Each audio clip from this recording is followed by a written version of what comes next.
आज की हमारी कहानी का नाम है डिजिटल दौड़ और खोता संतुलन।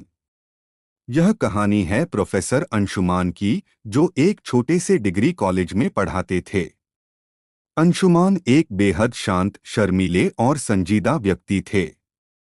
उन्हें बोलने का शौक नहीं था और वे आमतौर पर खुद को किताबों और अपने विषय में ही व्यस्त रखते।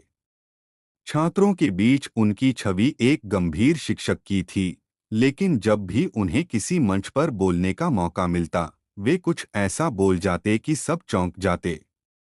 उनकी बातें हमेशा गहरी और सोचने पर मजबूर करने वाली होतीं। पहली बार ऐसा तब हुआ था जब कॉलेज में शिक्षक दिवस मनाया जा रहा था।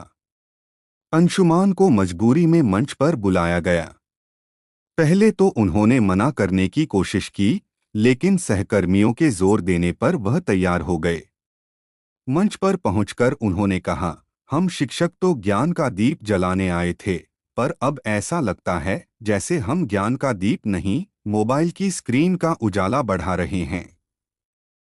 क्या आपने कभी सोचा है कि इस स्क्रीन के उजाले ने हमारी जिंदगी से कितना अंधेरा बढ़ा दिया है? उनकी बात ने सभी को सोचने पर मजबूर कर दिया। ऐसी ही एक और घटना हुई इंजीनियर डे पर। यह दिन कॉलेज में धूमधाम से मनाया जाता था। हर बार की तरह इस बार भी अंशुमान ने मंच पर जाने से बचने की कोशिश की, लेकिन प्राचार्य के कहने पर उन्हें जाना पड़ा। जब वे मंच पर पहुंचे तो उनके हाथ में एक कागज था, लेकिन उन्होंने उसे एक ओर रख दिया और माइक पकड़कर कहना शुरू किया, आप सबको इंजीनियर डे की शुभकामनाएं। आज मैं यहाँ तकनीकी प्रगति या इंजीनियरिंग की बात करने नहीं आया। मैं यहाँ एक सवाल पूछने आया हूँ, क्या हम वाकई स्मार्ट हो रहे हैं या हम अपने ही बनाए उपकरणों के गुलाम बनते जा रहे हैं?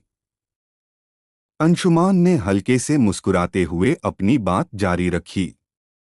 कल रात मैंने एक विज्ञापन देखा, एक ऐप का जो आपके स्मार्टफोन को पुराने नोकिया फोन जैसा बना देता है।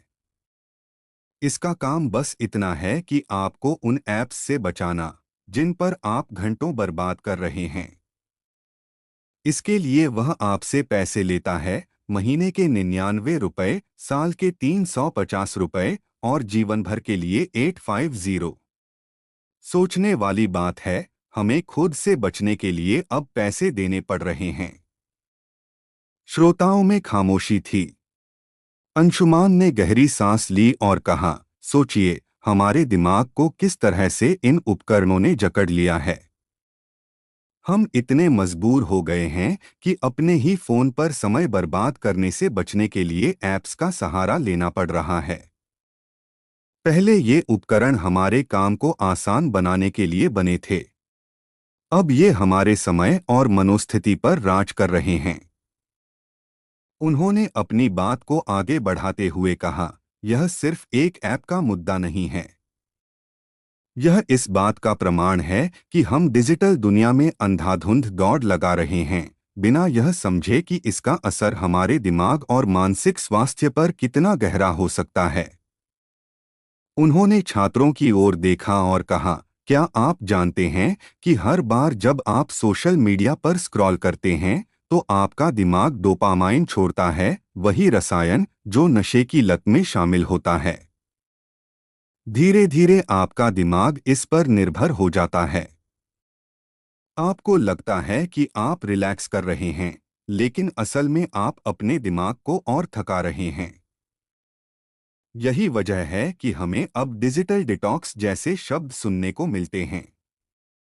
अंशुमान ने आगे उदाहरण दिया, पहले लोग रात में सोने से पहले किताबें पढ़ते थे, अब वे स्क्रीन देखते देखते सोते हैं।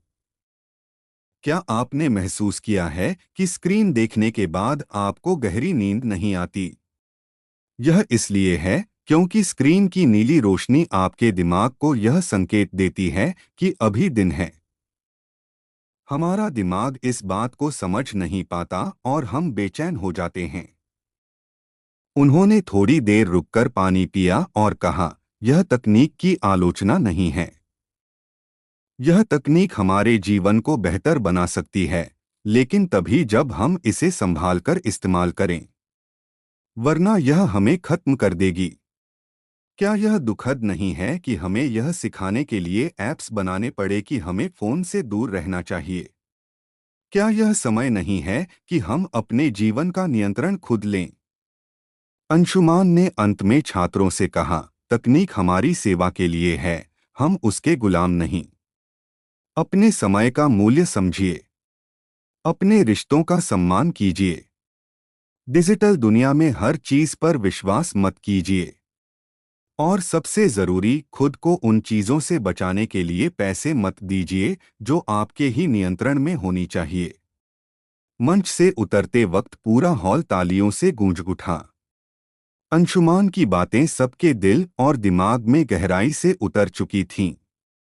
उनके शब्दों ने श्रोताओं को सोचने पर मजबूर कर दिया कि तकनीक के अंधाधुंध उपयोग ने किस हद तक उनकी जिंदगी को प्रभावित किया है।